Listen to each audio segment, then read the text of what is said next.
Okay. So first and foremost, I want to thank Shara, Carly, Megan, Andrea, Hannah, Kate, and everyone at the Center for Gender and Sexual Health Equity for inviting me to participate in your speaker series. And a big thank you to everyone involved behind the scenes in the organizing of today's events, and to all of you for being here today. So as Andrea noted, today I'm here to discuss my book, Camming, Money, Power, and Pleasure in the Sex Work Industry. But really, I always say I want to tell you a few stories about the amazing people who shared their lives with me. Their stories provide a really unique vantage point from which to understand and theorize around sexuality, gender, race, and labor in a time when workers globally face increasing economic precariousness, worsened forms of alienation, and desperately desire to recapture pleasure at work. Now, before I introduce you to some of my research participants, I do want to talk just a little bit about my intellectual and methodological commitments. And in doing so, this will also provide more information regarding my trigger warning about the pornographic images and imagery in this talk. So my investments in critical pedagogy guided the writing of this book, just as Black, feminist, and queer methods guide all of my research. I'd argue that my primary field, sociology, as a discipline, is still too often invested in conservative epistemological and methodological traditions that actively silence marginalized voices and scholars. And I want to actively disrupt these traditions whenever I can. It's why, for example, I think scholars need to adopt methods such as progressive stacking. So as many of you may know, activists use progressive stacking during their meetings to structure the flow of dialogue and to ensure that marginalized people's voices are heard and that they have a voice in all decision making. When used, for example, by the Occupy Wall Street movement here in the US, activists emphasize that people who have been historically marginalized by the systems of capitalism, white supremacy, cissexism, heterosexism, and ableism should always speak before people who are privileged by these systems. So I use a progressive stack in the presentation of all of my data, quantitative, qualitative, and try to center the voices of the most marginal whenever possible. As another example, I use a pornographic imagination. And again, here to serve as a trigger warning, please be aware that I do not censor my participants' labor. And I think we need less censoring of sex and more attention to what we can learn from the pornographic. Finally, I decided to also use throughout the book, few autoethnographic vignettes and stories about my experiences as a former sex worker.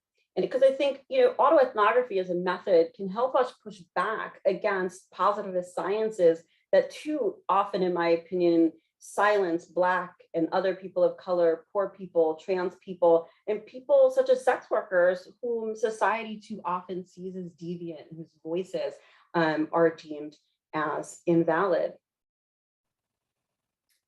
So just a brief overview, as I've come to learn, despite my focus on pleasure in the book, the camming industry is not a utopian paradise. It's an exploitative capitalist market that also reproduces other systems such as white supremacy and patriarchy and heterosexism, sexism, and ableism. However, it's also an industry where cam models report high rates of job satisfaction and experiences of pleasure. For many cam models in this study, the industry presented an opportunity to earn decent wages. Cam performers, like all sex workers, are motivated to perform erotic labor for a myriad of reasons, many of which are not just about money. The physical safety found in online sex work can be appealing to people who ordinarily would not perform offline erotic labor. The burgeoning erotic webcam industry is part of a rapidly and exponentially growing online global network of sex industries. These are exciting times then to be living in a period of increased sexual commerce and sexual exploration. I believe the growth of online sexual commerce will continue to push cultural mores forward, challenging hegemonic neo-Victorian discourses regulating sex and pleasure. If my research on the camming industry and my background as a sex worker have taught me anything, it's that sex workers have always been on the front lines for the struggle of human and sexual freedom.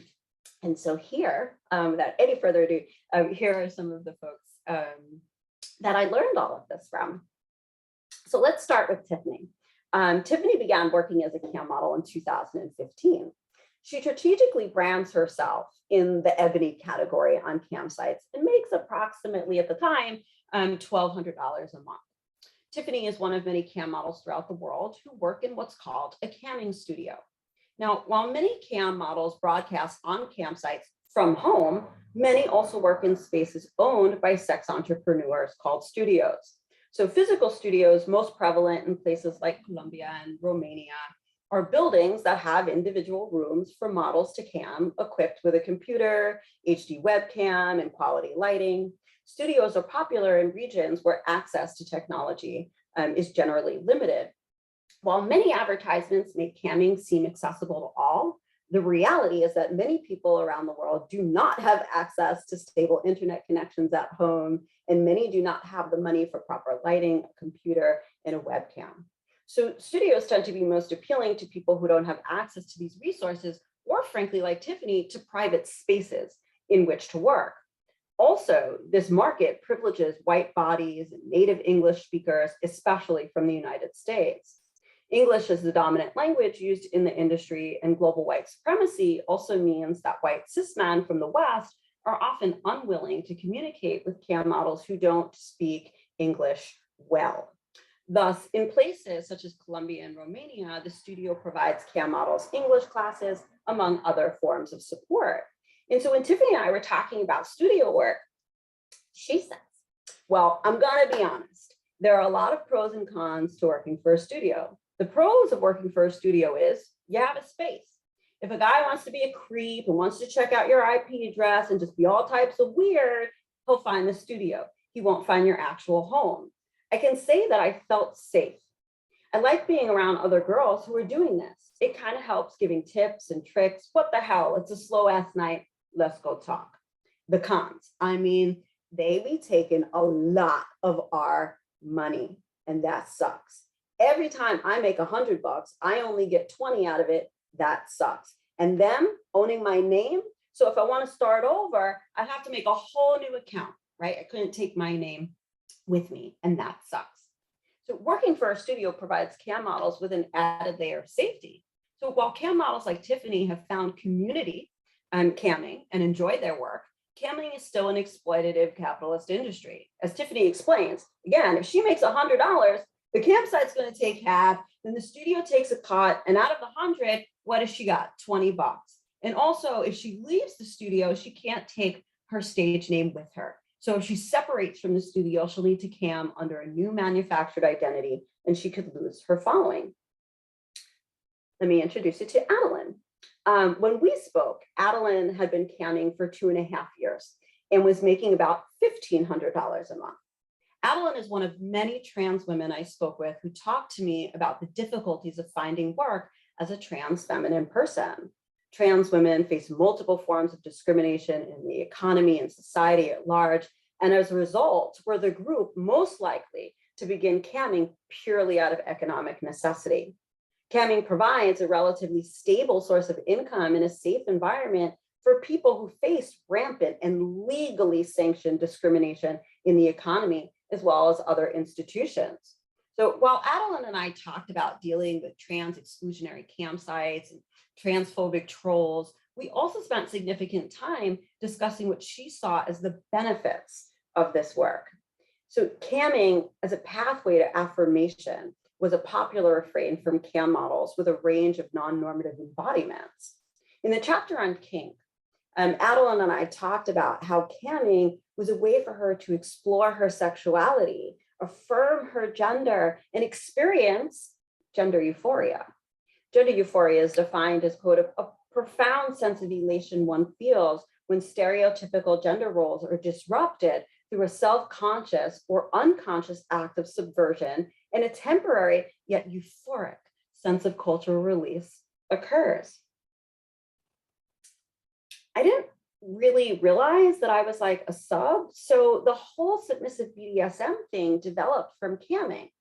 So as Adeline received requests from Dom clients to perform and interact in shows as a submissive, she described entering into this path of self-discovery. Now, Adeline's sexual journey is not just about discovering her submissive self, it's also simultaneously about pushing boundaries related to her gender identity in ways that bring her multiple and overlapping pleasures. So in this show, Adeline was told to write the word sissy on her chest, and she explained to me, I never identified as a sissy. I think as a result, I felt less restricted by my own gender-related insecurities. Throughout my camming career, I would have my soft limits pushed further away. Being called the word sissy was a soft limit for me because I worked so hard in real life to be treated equally with other women, and I did not like the implications of being called a sissy. Adeline has the opportunity to explore her sexuality through submissive role play and to get paid pretty well for doing it. In our conversation, she called herself a subspace junkie. So in BDSM communities, subspace refers to a psychological state achieved by a submissive in a bottoming place scene. For Adeline, being in subspace means she can push her boundaries, which produces a feeling of freedom. Importantly, Adeline noted that it was the rapport and trust that she had with this client and that they built over time that makes their play more than just a service to her, right? Like their intimate bond she described as why she could push her old limits, experience gender euphoria, and enjoy exploring her desires for submissive role play while working. And I think especially with, the center and this audience in mind, I think Adeline's story is also a note to social scientists in particular, and really anyone studying inequality. Experiences of marginality are not only experiences of trauma and pain inflicted by and within systems of stratification. In our attention to inequity, we must make room for pleasure and joy. For Adeline, she deals with trans misogyny all the time at work. But we spend a lot of our time talking about trans joy, not trans pain. And to step back into the autoethnographic for a moment, for me, being Black and queer are not burdens, but the basis of community and constant and immeasurable joy. Now, Carl has been camming off and on for about 5 years. He, like many cam models, has a full-time job. He generally earns an additional $400 to $500 a month camming. While camming gives him an additional source of income, camming is a way for Carl to also explore his sexuality. Carl is known for what he described to me as extreme anal shows. Carl told me that his sexuality was, again, his words, out there. He was highlighting the point that camming provides a unique space for sexual exploration, whereas strip clubs, for example, are generally highly regulated environments. For male performers like Carl, it's challenging to even find employment as exotic dancers. According to cam models, the camming industry has opened up opportunities for people around the world who before the internet would have not performed sex work. Carl's performances and thus his acquisition of pleasure are shaped by the regulations imposed by the websites on which he performs. On StreamMate, for example, fisting is prohibited. So as a result, Carl makes videos like the one depicted here of performances that he can't do live and sells those videos to clients. So in discussing the video pictured here, Carl told me, I recorded a custom video over a year ago. I wanted to make a 20-minute video which reflected the highest extremes of what I could pull off at the time with no fear of chatterbait flagging. Carl is aware that the ways that campsites can limit his pleasure. And as a result, he finds ways to push back against these regulations by making videos that satisfy his desires and make him a buck. Carl's performances on campsites are subject to surveillance and policing. On Chatterbait, for example, this is part of their policy, right? And their content moderation policies, quote, overly large sex toys or animal-shaped sex toys may not be used on camera, and objects may not be used as sex toys unless they are typically marketed or sold for that purpose, end quote. Now, this language is vague, and what constitutes an overly large sex toy is left up to moderators to judge individually, right? Another rule on Chatterbait, for example, states, quote, any action that may be deemed obscene in your community is prohibited. So breaking rules can lead to a performer getting flagged, having their show suspended by site moderators. Now, multiple violations can lead to warnings or to immediate bans. Now, what I think is critical here is who gets flagged, how often, and for what is at the discretion of moderators. So Carl was one of several models that I talked with about these discriminatory flagging processes. While it's crucial that the cam industry provides a space for Carl to experience his pleasure publicly, this example also shows how pleasure is regulated and controlled by the field in which Carl and other performers operate. As a 31-year-old Black cis man performing extreme anal shows, primarily for other men, Carl's performances are monitored closely and scrutinized because race, gender, sexuality, and age shape how online sex shows are perceived, especially by moderators. And these discriminatory practices can adversely affect cam models' wages. In addition, Carl also talked to me about occasions when other Black folks have harassed and trolled him. In his words, the most disappointing, as far as the negative ones goes, is from other Black people telling me that the stuff I'm doing is too extreme for what they expect a Black person to do. In Extravagant Abjection, Darius Scott explores the relationship between Blackness and abjection. Scott argues that Black men's history of abjection creates an opportunity for Black power. Black power is not only found in organized political movements, but is also realized in the experience of abject Blackness.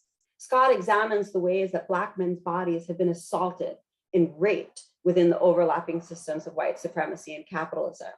So borrowing from Fanon, Scott argues that Black men, especially queer Black men, must always tense their muscles.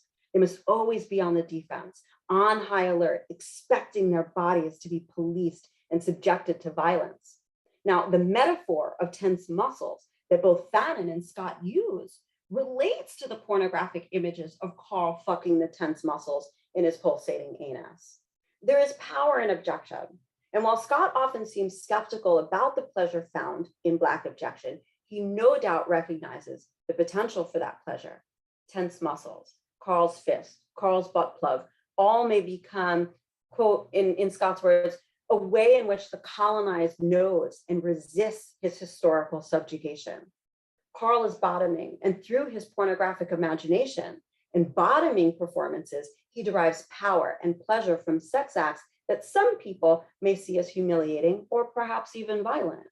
In abject Blackness, performers like Carl can turn what to some may seem like degrading performances into a complex form of pleasure that simultaneously disrupts discourses about so-called appropriate Black male sexuality. Now, this is Elizabeth. Elizabeth has worked in and out of the sex industry since the late 1990s. She's been an exotic dancer, a pro dom, returned to camming about 2014, she explained. When we spoke, she was averaging about $2,000 a month. But given her steady following and the high prices charged for kink work, she often makes as much as $5,000 a month. Now, Elizabeth is a single mother and has 2 school-age children. Child care costs are an example of the structural forces that can shape the motivations for entering into the camming field. Many parents, especially mothers, find it hard to balance work and parenting. Depending on one's location in the world, the cost of childcare can be exorbitant. In many industrialized societies, working mothers are required to perform the second shift. That is, once they've come home from their jobs, they still must do housework and are primarily responsible for child rearing activities. Moreover, poor women might be doing a 3rd or 4th shift because they're working multiple low-wage jobs just to get by. So camming provides flexibility for many working mothers.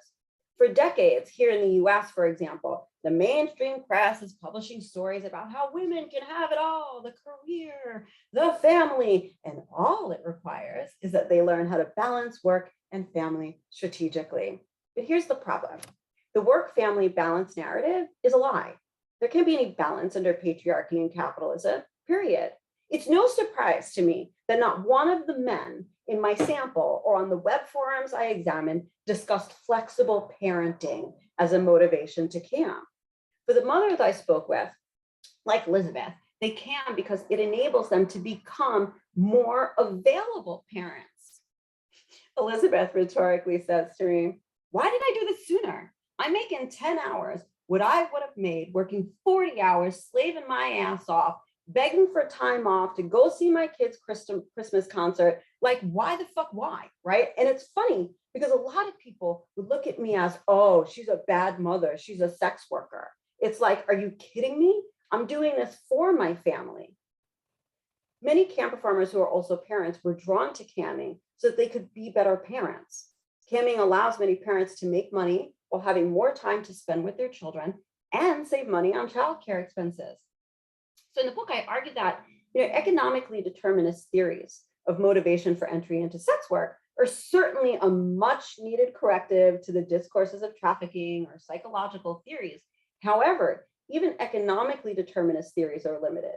It's really crucial that scholars examine what people need money to purchase, right? Various costs of living have increased so dramatically while wages have largely failed to keep pace.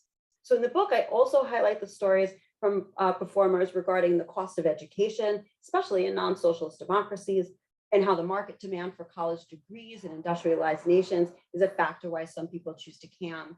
Cam models from around the world described debt, the cost of healthcare, housing, and so on as explanations for why they were camming. Meet Rebecca. Rebecca's been a sex worker for 16 years and has been camming for over 7 years at the time of our interview. She specializes in kink work, makes about, $7,000 a month camming, and has earned as much as $12,000 in 1 month. Like Elizabeth, many of the cam models I spoke with, Rebecca has worked in different sex markets, and this work often overlaps, right? So I spoke with cam models who primarily work as escorts, but use camming to supplement their income or use camming to recruit new clients. In Rebecca's case, while also working as a pro-dom offline, she also makes traditional pornography. And we talked about shifts in the market. And she explains, yeah, things have changed. When I first started, you didn't have to produce your own videos and sell them in order to make money. Like that wasn't a thing. Like being a content creator, a video content creator, and a cam model wasn't the same thing. I know girls who started around the same time I did, and they still refuse to make content. Some of them still make money, some of them don't, but most of the time they end up making content to sell to clients because that's kind of the way things, are going. As Rebecca noted, initially the camming industry was different from the traditional porn industry. Cam models made money solely by logging online and performing interactive shows for paying clients. Over time, demand for recorded content emerged. Clients began requesting that their favorite cam performer sell them recorded videos that they could watch when the performer was not online. Clients also began recording cam model shows without their permission, called capping. In addition to capping model shows for their private viewing, customers started uploading the cap performances to free tube sites, and some even trying to sell the cap shows. So given the prevalence of being capped and the growing consumer demand for pornographic images and videos, many cam models have also started selling pornography on sites. At the time of my research, most folks talked about sites like ManyVids and Clips for Sales, but of course now also on sites like the now infamous OnlyFans. As Rebecca suggested, many cam models did not initially sign up to make traditional pornography, but they've grown to realize that if you want to make money, you must be willing to answer the calls of the market. And cam models who refuse to make and sell recorded content can still be successful. But as Rebecca noted, most will not. After over 2 decades of exponential growth, the camming market is saturated with workers. And models must continually find new strategies to market their brands and remain competitive. Using social media such as Twitter, selling pornographic images and videos, and even things such as used panties have become a popular strategy for cam models to make money in an increasingly competitive field. So the camming and traditional porn industries increasingly overlap. In his 3 years of camming, Aaron told me he usually makes an additional $300 a month camming, but when he spends more time camming, which can be difficult because of his day job, he has made as much as $1,200 a month. So he told me money was a big, huge issue. You know, the average job in Hungary pays around less than $1,000 a month. If you're working in retail, you make $400 a month, and then you turn on your webcam and you can make thousands of dollars from home with a few hours a day. So there's a huge difference. And I also just want to note that Aaron is one of many of the models from this and performers from the study that I still keep in touch with. Aaron has since quit his day job, is working full-time online as a model and content creator, and is now making quite a bit more money. So it's critical to note that the failures of global capitalism and capitalist industry is to provide workers living wages that most often are driving people to camp. You know, comments such as Aaron's underscore the importance of place and geography in conditioning economic motivations.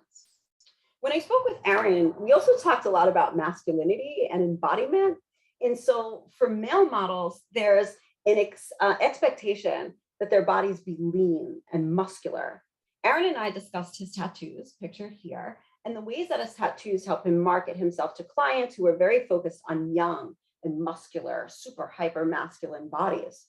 While there are fields such as bars and events catering to bears, where gay men with more massive physiques have enormous sexual capital, in the camming field, like most sex industries, gay, fat, hairy men have low sexual capital. So, for example, while there's a thriving niche market of big, beautiful women and supersized big, beautiful women, there's no market for fat men in camming. Aaron also noted that the camming industry places greater scrutiny on male bodies and shows more appreciation for diversity among female models. And I asked Aaron to tell me a little bit more about this particular point in the argument that he's making. And he says, I think it's harder for men. Yes, regarding the body type, it's definitely harder. Also, with gay people in my room, they usually just want to see my dick or my ass, or they want to see me come or jerk it or whatever. And that's basically it. That's it. Yeah, that's it. Not really extreme. And then you don't have too much fantasy there.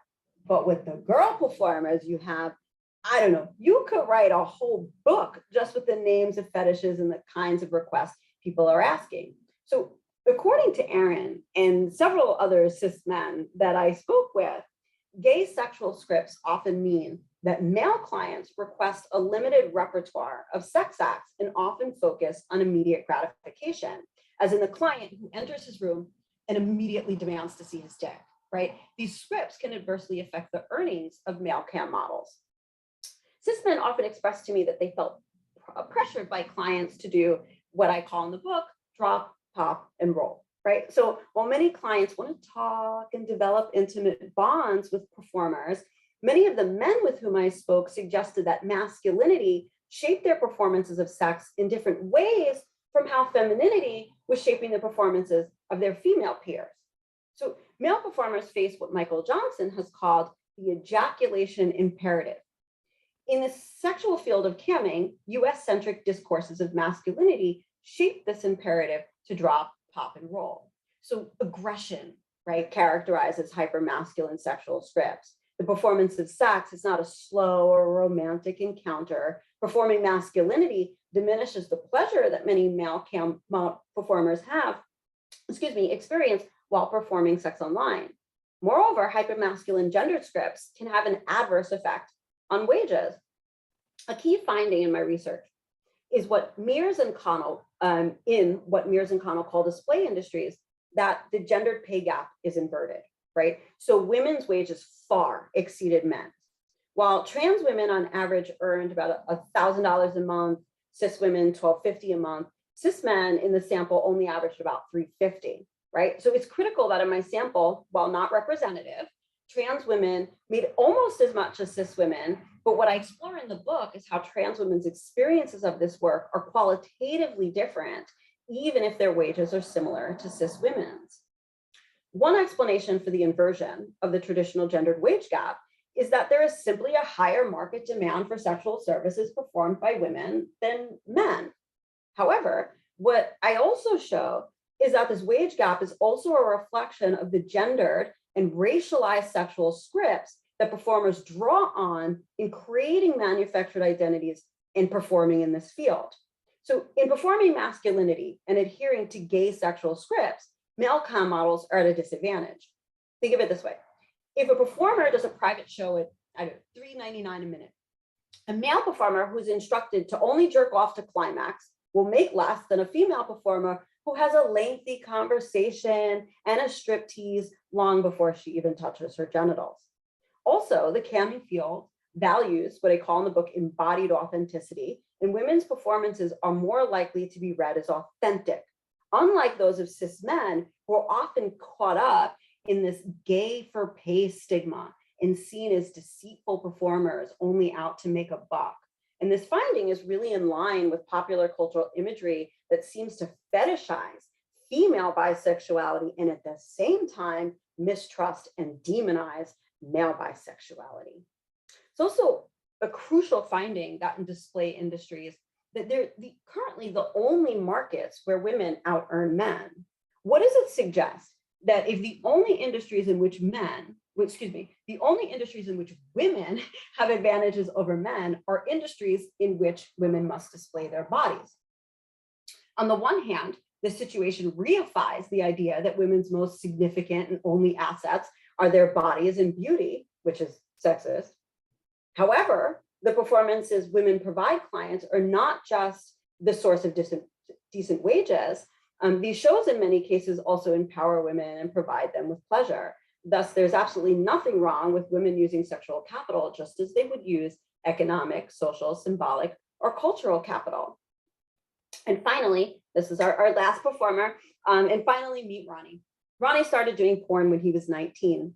And like many of my participants, he's attending college, is still trying to break into the porn industry. Ronnie said he began camming because he's an exhibitionist and because it's fun and gives him access to money. Ronnie usually only makes about $250, $300 a month camming. Like many straight cis men who cam, Ronnie will not cam alone. He only cams with women in the couples category available on cam sites such as Chatterbait. He has performed with at least 10 different women, none of whom he made sure to tell me were his girlfriends. And finding women to cam with is an example of a strategy employed by straight cis men unwilling to service male clients alone. Ronnie and I talked a lot about why he cams only with women and not as a solo performer. And he said this, well, a lot of times it gets annoying because it's like so many guys that are trying to hit on me. And that's, most of the demographic, porn watchers are men. Ronnie said he doesn't like to perform alone because men always hit on him, which he finds super annoying. A lot of times there are like guys that are literally just talking about me and kind of hitting on me during the show, me with the girl doing the stuff that we're doing. Ronnie's understanding of his own manhood shapes his performances of sex. And again, getting back to the importance of the pornographic imagination, this picture to me really captures and embodies this point about hegemonic masculinity, right? Performers like Ronnie find strategies to navigate the structure of desire in the camming fields without compromising their masculinity, right? In order to feel comfortable, Ronnie goes out of his way to perform straight white masculinity. So again, these are just a few of the stories of the cam models in the book, but I want to pause for a moment and just ask all of you to think a little bit if you notice any significant patterns in the small, in relationship. Did you notice anything about the distribution of wages, right? So even in the small sample I discuss here, high wages were correlated with gender and race. So I spoke with full-time models who earn a lot camming. Alicia, for example, makes like $11,000 a month, and one month made like $54,000. Tanya makes $10,000 a month, and one month earned $25,000. But what do you think all of these top grossing models had in common, right? Thin, white, cisgender women in their 20s, disproportionately from the US, had the highest wages and the most significant advantages in the market.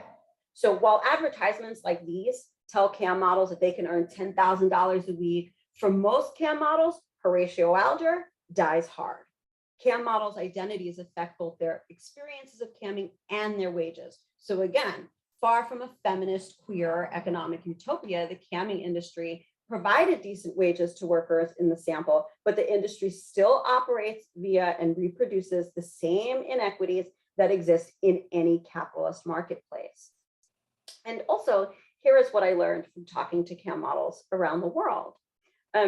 Why have people gravitated towards this online market? Well, the answer is complicated, right? The CAM models in this book come from such diverse physical and social locations. So yes, the failures of global capitalism and capitalist industry deprived workers a living wage drive people to CAM, but their subjectivities also shape their motivations. As another example, I spoke with and highlight the stories of people with disabilities who talked to me about their difficulty finding work due to institutionalized ableism. Marginalization occurs because employers, and certainly other institutions, see specific embodiments as not productive, right? Certain bodies have little to no value to capitalist production. So the online sex workers I suppose to, especially disabled ones, push back on capitalist, white supremacist, and ableist notions of productivity. And if it's of interest to folks in the audience, this is where a lot of my current research is, right, around disability and sex work. So, and I'm almost wrapping up here, folks. So a core argument of the book is that examining worker embodiment and its relationship to economic marginalization is essential to fully understand why people choose to enter the camming industry and to understand workers' experiences in any market. And by the way, the themes of embodiment and disability, again, are central to my newest research and publications on the workplace of specifically trans masculine and non-binary escorts. And again, so I'm happy to talk about some of that in the Q&A, or even certainly offline if anybody wants to send me a note. So another core argument is that labor scholars should not miss the point that the acquisition and experience of pleasure is a social force that shapes and guides labor market participation. Since capitalist production strips the joy from labor, people search for occupations where they can still be artists or masters of a craft, and through their artistry find pleasure in work. Contemporary workers are trying to reclaim the joys of craftsmanship, selling their homemade crafts on Etsy. Women have fun at work, facilitating parties where they're selling sex toys, using their social networks. People are out here crafting and selling their own beer, right? And so I'd argue that CAM models are just one cohort of workers who are seeking freedom from alienated labor and who are also seeking to reconcile pleasure with their labor. So as I show through my case study of the camming industry, camming is appealing to a wide range of workers because the industry provides a unique opportunity to fulfill the capitalist duty to work while experiencing pleasure. Instead of sacrificing pleasure, they experience pleasure as a fundamental part of their labor. For CAM models, there's pleasure in simultaneously being a good capitalist entrepreneur and sex workers who, as many told me, have orgasms for a living. As Foucault famously notes, where there's power, there is resistance. While societies have continued to enact social control over pleasure, people will push back against these discourses, which give birth to new forms of pleasure, and communities will develop that are built around pleasure, especially sexual pleasure. And so I hope my focus on pleasure throughout this book will help people better understand the motivations for engaging in online sex work, as well as the complex social interactions between CAM models and clients. However, the implications of these analyses are not limited to sex work markets. In developing the sociological theory of pleasure, I argue that the central task of major social institutions has been to control people's pleasures of the flesh. As we learn from utilitarian hedonism, the point is that societies are built around sacrificing pleasure, right? The routine sacrifice of pleasure is a hallmark of social life. The sacrifices of pleasure provide structure and order to society and its institutions, yet the sacrifice of pleasure is embedded with power, and in this process, human freedom is limited and people are subjugated. A sociological theory of pleasure can provide new insights into understanding motivations for social behavior and assist social scientists in analyzing social interactions in everyday life and in a range of complex social institutions. So in many ways, I also see this book as an invitation to open up an entirely new field of sociology, the sociology of pleasure. And I will end there. Thank you all so much